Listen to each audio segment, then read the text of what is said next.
Continuamos escuchando a Carolina Paveto. Es inspirador para la empresa social nuestra. El tema que llevó adelante la fundadora y directora de Mantara. Mantara, este proyecto fue creado en el 2015. Yo comienzo el estudio de los textiles en el 2010, un poquito antes. Bueno, acá estoy yo, Carolina Paveto, creadora y diseñadora del proyecto Mantara. Un proyecto de triple impacto. ¿Por qué decimos que es un proyecto de triple impacto? ¿Qué hacemos en Mantara? Realizamos alfombras tejidas naturales, piezas que cuentan historias, piezas únicas, objetos con almas, porque cada pieza lleva el alma de muchas personas, no solo de quien nos contrata para realizar esta pieza, sino de las almas de las artesanas y mi propia alma también. Por eso decimos objetos con alma, son objetos con arte. Bueno, rescatamos técnicas ancestrales de tejido en telar. Para eso utilizamos la rueca y el uso. Ahí podemos ver a Sofía, una de las artesanas líder del equipo Mantara, sus pies sobre la tierra. Esa imagen es muy fuerte porque ese es el lugar donde comienza todo. Vemos que el taller tiene el piso de tierra, la lana de los productores ovinos de la provincia de Santa Fe. Bueno, la rueca y el uso son las dos herramientas milenarias que utilizamos, más el telar. Con esas tres herramientas, la pala que tiene en sus manos Sofía, es como producimos nuestros textiles. Trabajamos con comunidades rurales, empoderamos mujeres, pero ¿qué nos permite a nosotros lograr que Sofía Ruiz, líder del equipo de Mantara, y su hija, el poder cruzar sus técnicas ancestrales, sus saberes milenarios que vienen de sus ancestros, de sus abuelos y bisabuelos, y bueno, toda esa magia, y cruzarlas con el diseño contemporáneo? Aquí pueden ver, por ejemplo, que nuestra materia prima es la lana de oveja. Esas bolsas de lana vienen de todos los productores ovinos de la provincia de Santa Fe. Y nuestros tintes, la naturaleza. Por eso también decimos ahí que es de triple impacto. Ese cruce de esas técnicas tan antiguas con el diseño contemporáneo, ahí podemos ver que esos tintes son todos tintes naturales. Utilizamos los restos de comida, la cebolla, el hollín, el suncho, las plantas típicas del lugar. Nos ha permitido que cada uno aporta su grandeza. Por eso ahí saco a relucir un poco las palabras de Enrique Yo, saber encontrar en cada ser humano la grandeza que tiene y nosotros encontrar nuestra propia grandeza. A pesar de que es un proyecto de triple impacto, yo agregaría que hay un cuádruple impacto en toda persona, que si no estamos bien nosotros como personas, no podemos generar ningún impacto. Y si hay rentabilidad, hay impacto. Sin rentabilidad no podemos tener impacto. Bueno, para continuar, acá hay 14 familias, lo cual significa 60 personas que viven del trabajo en telar, que se realizó este año, que el packaging de las alfombras de Mantara es realizada por la Fundación de Quinoterapia del Azul, que trabaja con personas con discapacidad. Nosotros estamos muy orgullosos de que nuestras alfombras salgan con bolsas realizadas con wichi. El wichi es un material desechable de la construcción en seco, y los chicos acá, Rubén y Mateo, cortan las bolsas y una comunidad vulnerable de mujeres de Salta las cosen. Así que cada persona que recibe una alfombra Mantara, una obra de arte, está recibiendo también parte del arte que despliegan estos chicos. Por eso digo que si uno trata a su equipo de trabajo, como decía Enrique Yo, el equipo de trabajo es un equipo con valores. Si uno trata a las personas como están llamadas, como uno desearía que a uno nos traten, ellas van a estar dándonos a nosotros su grandeza, y van a estar siendo en la tierra lo que fueron llamadas a hacer. Entonces yo creo que eso es una gran clave. Si ustedes me dijeran, los pudiera tener presentes y los pudiera ver, les diría que yo sé perfectamente el perfil de cada uno de los componentes de mi equipo. Hay un equipo con compromiso, con disciplina, con empatía, con solidaridad con responsabilidad y por sobre todo con mucho amor. Acompañando, y para mí me está tocando mi corazón. Y también digo que a lo mejor los que vos me decís, ¿cómo se te ocurre hacer esto? Yo creo que a lo mejor no todas las personas que se enfrentan a una situación o a personas encuentran una oportunidad de hacer algo. Yo creo que cuando me crucé con las artesanas, hubo un cruce de almas, fue mucho más allá de un negocio. Después salió el negocio, fue mucho más allá, y eso fue lo que movilizó en mí querer elevar a esas personas. Por eso digo, cuando uno se rodea de gente que eleva, de gente que suma, de gente que tiene valores, todo se va dando solo, va fluyendo solo y todo se va ajustando, se va acomodando, se va solucionando, porque no es que todo, que Mantar es todo color de rosas. Es difícil. Hay cosas que son difíciles, pero la verdad que es un enriquecimiento permanente a mi alma. Yo estoy muy agradecida, para mí es una bendición, un regalo de Dios, la presencia de las artesanas en mi vida.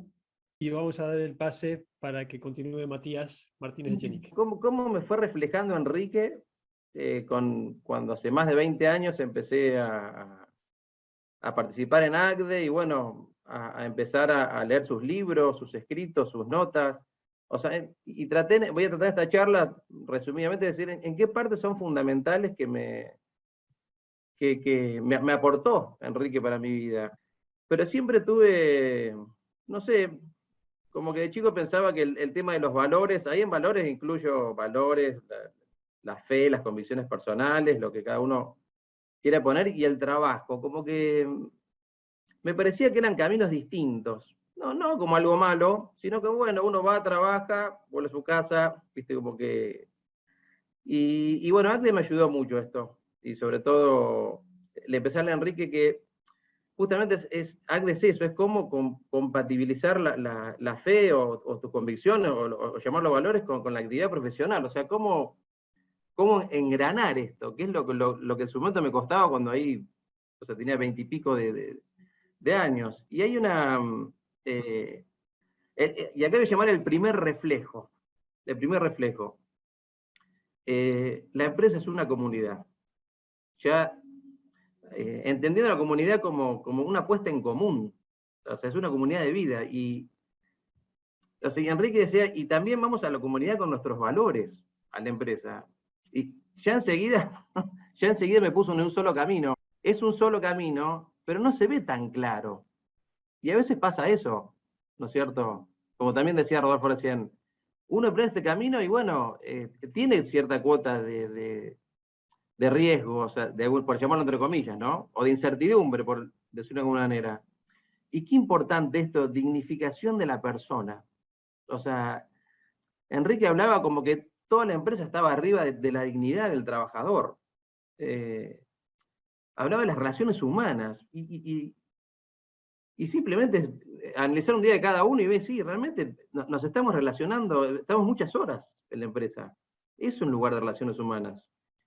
Y algo que me gustó mucho también, escuela. Esto también, son cosas que como que me han quedado grabadas y han empezado un proceso dentro mío como que fueron trabajándose. Escuela de prudencia y responsabilidad. Y él dice, justamente, no es un juego de funciones técnicas coordenadas, que es, de alguna manera, o sea, la idea primaria que yo tenía respecto a la empresa ahí recién cuando empezaba a trabajar, ¿no es cierto?, a los 20 y pico de años. Gestionar en valores tiene un riesgo, aparentemente, o sea, es seguir subiendo la cornisa, el peñasco. Si bien tengo convencimiento, pero hay riesgos y a veces hay que estar dispuesto a asumir que a veces los modelos de éxito que tenemos hoy contrastan mucho con una gestión en valores. Y hay otro segundo reflejo que a mí me llamó mucho la atención de Enrique y yo, mucho. Esto de que él quería ser obrero, no pudiendo serlo. Enrique, o sea, venía de una familia que no era de clase obrera. El papá era bancario, bueno, la mamá murió cuando era muy chico. Y algo que me impactó muchísimo, muchísimo esto, al obrero hay que amarlo. Qué fuerte esto, la palabra amarlo, ¿no? Y dentro de una empresa. O sea, uno asocia amar más con los afectos, la familia, pero esto me llamó muchísimo la atención, muchísimo la atención. Esto que creo que amarlo es un salto gigante realmente, un salto gigante. Escuchamos a Carolina Paveto y a Matías Martínez Echenique en la jornada número 2. Es un faro para nuestra empresa, realizada justamente por Ateneo de Cultura, quienes nos contaban cómo las palabras de Enrique influyó y ellos han utilizado para el desarrollo de sus emprendimientos y de su empresa. El libro Consistencia, escrito por Sara Joe de Crito. Consistencia en el pensar, en el querer y en el actuar. Se va a realizar la presentación de este libro, que es de Ediciones Sikus, el jueves 30 de septiembre a las 18 horas. Pueden participar todos los que deseen. Se va a realizar una transmisión en vivo. Después me mandan un mensaje y les vamos a estar enviando el link para que se puedan conectar. Lo mismo los que quieran participar de la sala de Zoom tienen que escribir un mail a comunicacion@sikus.org.ar. Sikus se escribe CICCUS. Les reitero el mail: comunicacion@sikus.org.ar. Mandando mensajes al 11 30 98 1000 y a info@radioamadeus.com.ar pueden solicitarnos los links de los libros de Enrique Yo, de Sara Joe de Crito y también la estampa de Enrique Yo Venerable. En la estampa hay una oración que pueden rezarle a Enrique. La página oficial de Enrique es www.enriqueyo.com y lo pueden encontrar, como les dijimos anteriormente, en Instagram y en Facebook como Enrique Yo Oficial. Llegamos hasta acá. El día de nuestro programa estuvo lleno de sorpresas, con expositores, con las palabras del Papa Francisco. Nos despedimos escuchando el video realizado por el centenario de Enrique Yo, por ACDE, con las palabras de Facundo Arana. Nos encontramos la próxima semana acá en el programa Enrique Yo, Camino a la Santidad. Hasta luego. Toda vida puede ser una historia, aunque algunas vidas son historias extraordinarias. Por muchas razones, la de Enrique Yo es una de ellas.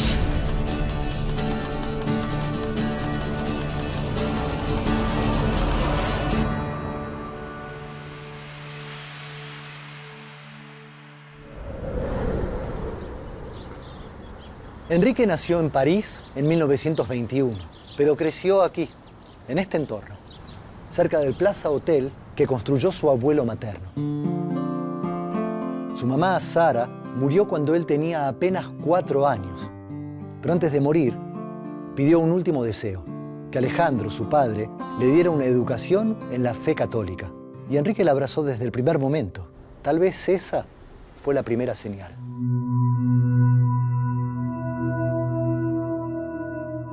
Desde chico, teniendo una devoción eucarística, rezando y encomendándose a Dios, y yo creo que sin duda es por los genes de su madre y también su tío, el padre Adolfo Torkins, que era sacerdote salesiano. Enrique estudió en el Colegio La Salle de Buenos Aires, donde se destacó como un alumno sobresaliente, y a sus 14 años decidió ingresar en la Escuela Naval Militar. A su padre no le gustaba la idea de una carrera militar. Quería que su hijo se preparara para dirigir las empresas familiares. Pero Enrique tenía un objetivo. Quería fortalecer su carácter para cumplir una misión que intuía, aunque todavía no la tenía muy clara: y sentía que esa experiencia podía ayudarlo. En los cursos era un tipo destacadísimo, 2 o 3 años menos que los demás, y rápidamente lo superaba, era un tipo distinto. Enrique amaba leer, y un día en el verano de 1939, casi por casualidad, se cruzó con un libro que le cambiaría la vida. Un libro que hablaba sobre el rol y las responsabilidades del hombre cristiano. Todos los santos se adelantan a los tiempos, y creo que la doctrina social de la Iglesia iluminó a Enrique Llo, el siervo de Dios, para plasmar su trabajo también como un compromiso social y de desarrollo y de dignidad para todos.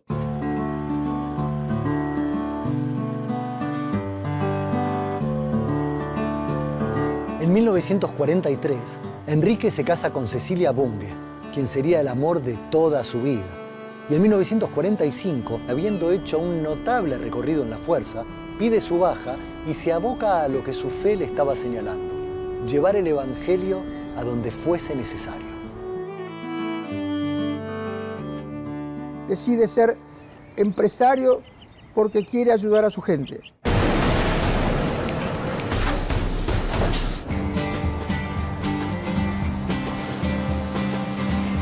Entre estas mismas paredes y bajo este mismo techo, Enrique se pone un overol y aprende el oficio de la cristalería, como un trabajador más. Pero no era un trabajador más. Estaba capacitado para ponerse al frente de la empresa y llevarla hacia un lugar mejor.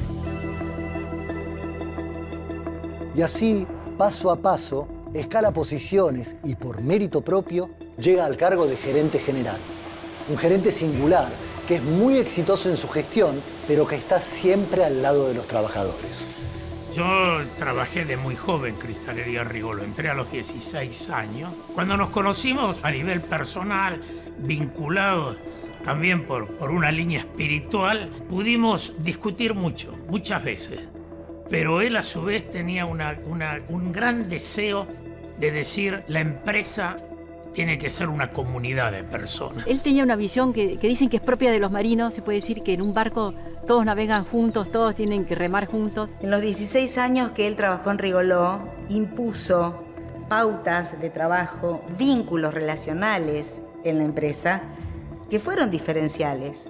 Enrique mismo promovía y era muy consciente que la innovación de la empresa muchas veces venía desde abajo, desde las mismas personas que estaban en el día a día de la fábrica, del proceso, de la máquina. Responsabilidad social empresaria, un término que se empezó a utilizar hace poco tiempo, ya era algo que estaba muy impregnado en su estilo de liderazgo. Enrique sentía que la empresa era una comunidad de vida, en la que todas las personas son importantes. Conocía a todos sus colaboradores, casi 4.000, y sabía escucharlos. Él dejaba la comodidad de su oficina para ir a los hornos, para ir a las plantas, sabía de su vida, de su familia, de los problemas que tenía, los escuchaba. Que un empleado esté feliz, para Enrique significaba, más allá de su rol como empresario, como su rol como cristiano, él se sentía realizado. Muchas veces se dice que era un místico de traje y corbata dirigiendo una empresa. Enrique fue un empresario que inspiró e incomodó. Pero no fue solo eso. También fue un gran hombre de familia, un pensador, un motor imparable que ayudó a poner en marcha la Universidad Católica Argentina, una enorme cantidad de emprendimientos sociales, y hasta fue uno de los fundadores de ACTE, la Asociación Cristiana de Dirigentes de Empresa, de la que además fue su primer presidente. Él fue el que logró que gran parte, sobre todo del mundo empresario, entendiera la importancia de desarrollar nuevos dirigentes de excelencia, pero que tengan una perspectiva y una dimensión cristiana y humana del sector privado. Un hombre que tenía 1000 ocupaciones y era capaz de ocuparse del problema de un obrero o de una cuestión concreta de la iglesia. Impulsó lo que fue en ese momento el decreto ley de asignaciones familiares. Sí, increíblemente fue un empresario. Y hasta estuvo preso por defender a la iglesia de los ataques del gobierno de entonces.